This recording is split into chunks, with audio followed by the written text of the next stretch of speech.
Alright guys, welcome back to Formula 1 news. A fairy tale ending to this year's British Grand Prix. To think that just 1 year ago, this sport seemed incredibly predictable. Every weekend we knew what was going to happen. To have a race like we had today, an unbelievable ending. Lewis Hamilton securing his 104th victory in the sport in the most incredible fashion possible. So much reaction to this unbelievable performance today. Verstappen coming in second. Norris not a happy man at all about the way his race ended. Ferrari in an absolute nightmare. But what about Mercedes? They were literally the fastest team today on pure pace in this set of ground effect regulations, with potentially more to come on the horizon. What is the future here for Hamilton and this team for the rest of the season? So very much enjoying your thoughts in the comment section below. So much reaction from the man himself. Hit the like button if you enjoy. Subscribe if you're new as always. I would greatly appreciate it. Bit late to the party on this one today because I actually got the chance to go to an event to watch this race live today, which was just the best possible race to have that experience. Not actually there in person, but it was like an event to like a watch along type thing. And that's, yeah, back a bit later this evening. But it was just, I mean, what a race to be able to actually watch with loads of other people around. These are, by the way, the 6 winners of races,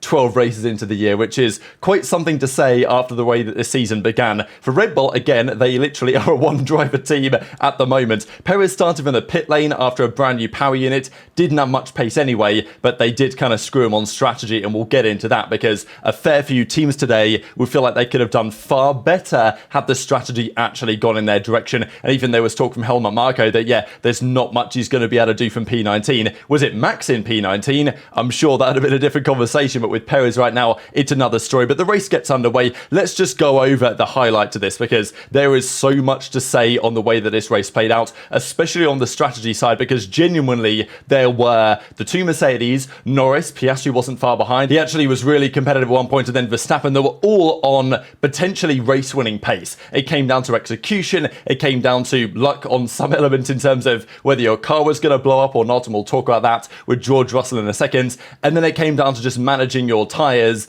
and just executing a phenomenal Grand Prix. So Lewis Hamilton comes down the Sir Lewis Hamilton straight, which is this straight, for the last time on the first lap of a Grand Prix at his home Grand Prix for Mercedes. Bit of a mouthful, but you know what I mean, right? It was the final home Grand Prix for Mercedes that Hamilton would be competing in. And, you know, his record here over the last decade is unbelievable in his home race. He's obviously won it 8 times before. Did not feel like this year was going to be a chance. And I keep saying this, right? It wasn't that many races ago we were legitimately saying, damn, Mercedes look like they're not even going to get a podium this year. The W15 looks like it's going to be the least successful of any of their ground effect regulation cars. Here we are, halfway into the season, and we have a very different picture on our hands. What James Allison and his team have done with this W15 is nothing short of remarkable. Look where Ferrari are now, and seeing what Mercedes have done. I think Allison mentioned a few weeks ago that there was something Mercedes had missed with these regulations, that they actually felt Mercedes, they were kind of embarrassed they'd missed it, but they fixed it now.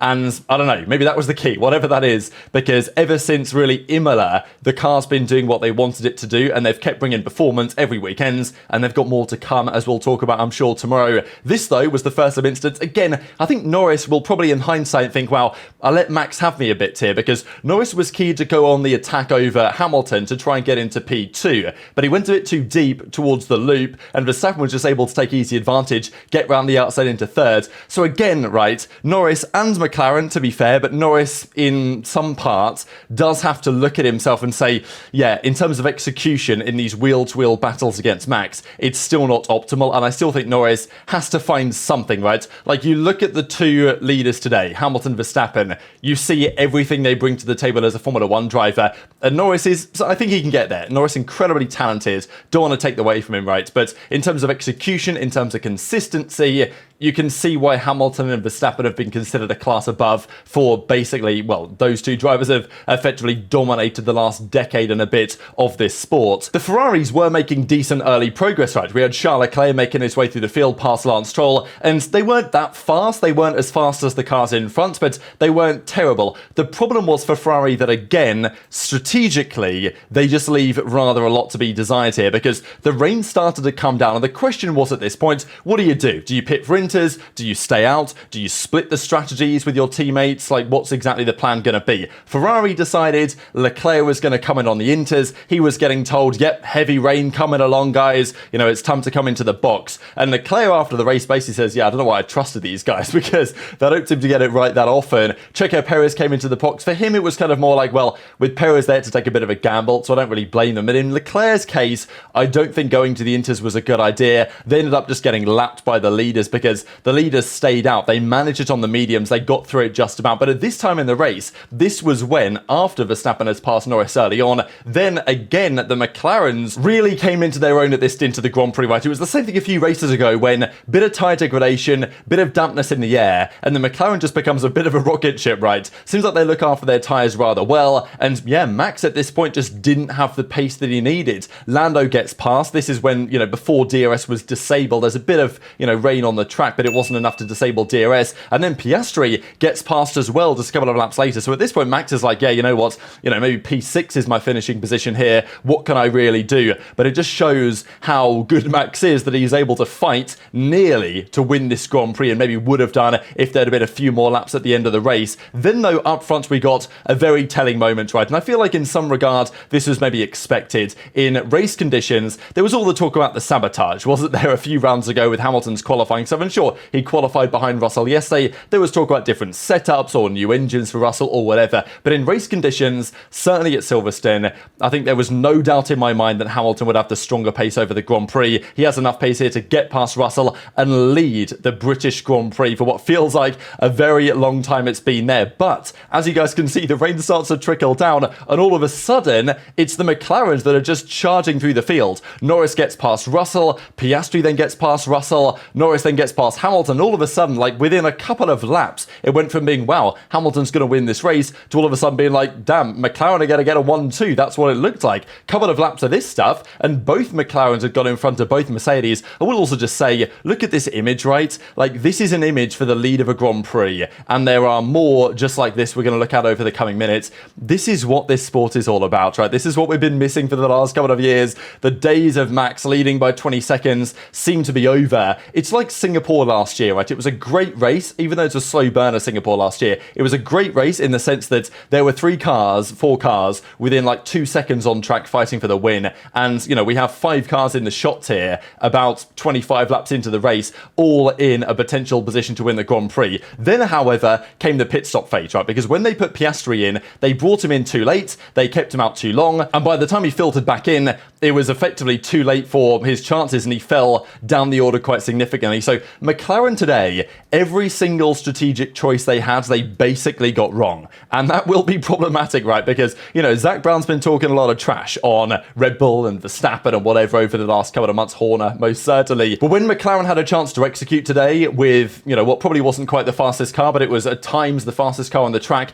they couldn't pull it off. Now, George Russell had to retire the car. Water pressure issue that he had here, at least they speculated that during the race. So, yeah, this was a scary one for Mercedes, obviously, because they've still got Hamilton out there, and they're like, oh my God, have we overlooked something here on Hamilton's car as well? Even Bono told Lewis, like, hey, George retired with this problem, like, good luck type thing. Hopefully you get to the end, because it was very clear that Hamilton was well within a chance. But at this point, Hamilton was about 3 seconds behind Lando in the lead of this Grand Prix. But Mercedes nailed it on the pit stop timing, coming in with the inters just as the track was getting to the perfect points, and McLaren left Lando out just 1 lap too long. And it's tough to say when you're in the lead, when you box exactly, but, Verstappen pitted the same lap here that Hamilton did, so if Red Bull say that that's the lap to pit on, it's probably the lap to pit on. Mercedes said that as well. They changed the tyres, and then when Lando comes in from the lead, he overshoots the pit box. So yes, he lost time on the in lap because they pitted on the wrong lap, but also he overshoots the pit box.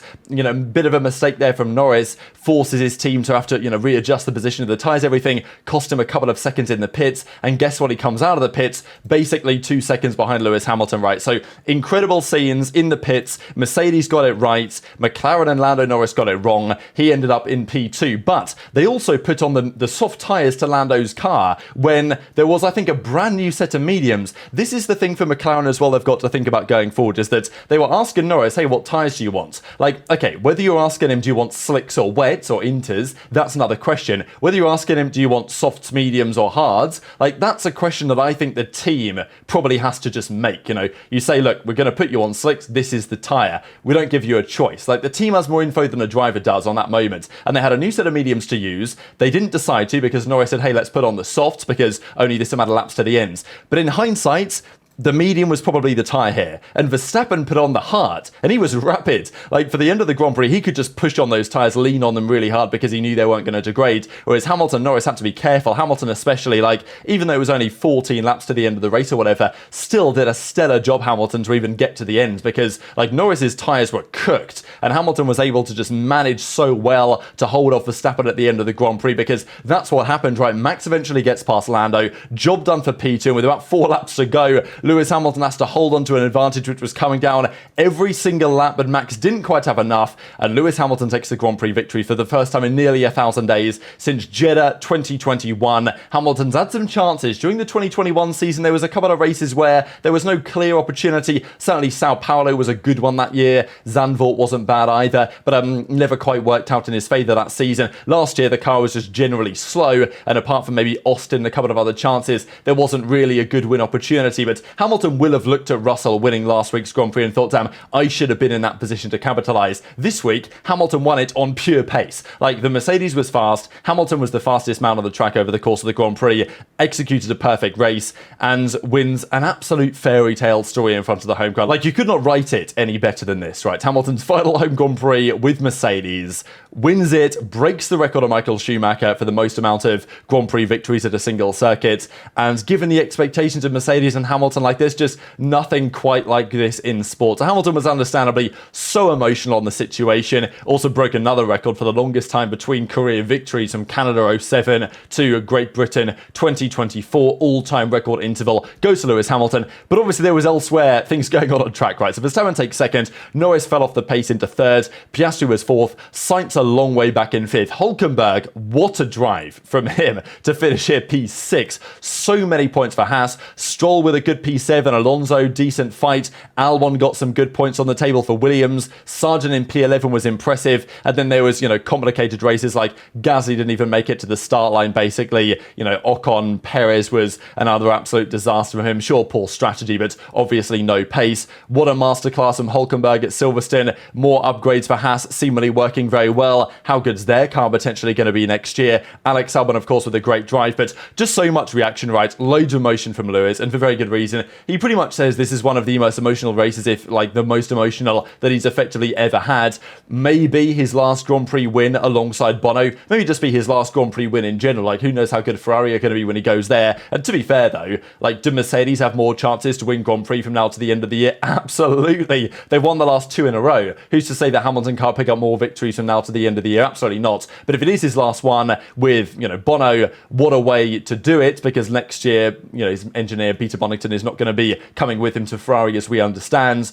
So yeah, Hamilton just talking about his family, how much it means in front of the home crowd, and also saying that during the last couple of years, he was questioning his continuation, right? And he mentioned this before, how he was wondering, was it me? Am I the problem here? Am I not able to extract the performance I used to be able to? But, we were back in 2021 today with the Hamilton-Verstappen finish as we had it. And as he says, like, the most emotional to a win that I've ever experienced, just to try and come back. So many thoughts, so many doubts in my mind along the way. And these are the records that he broke. Most podiums in F1, breaks his own records to get to 199. Most wins in F1, breaks his own records. Becomes the first ever driver. This is interesting, actually. There's been a few drivers in history to get to 300 Grand Prix raced. Hamilton is the only one to have won a race after 300, so in a class of his own there, and 9 wins at Silverstone is just so outrageous. Lando was not happy with his performance. He's always really harsh on himself, Lando, and I get it, right? I think sometimes you can argue that maybe he should be a bit less harsh, or should accept that, well, it is what it is. But in terms of a championship fight today was a chance for Lando, and there have been chances for the last few rounds. He's not really converted them, and he says basically they threw away the win.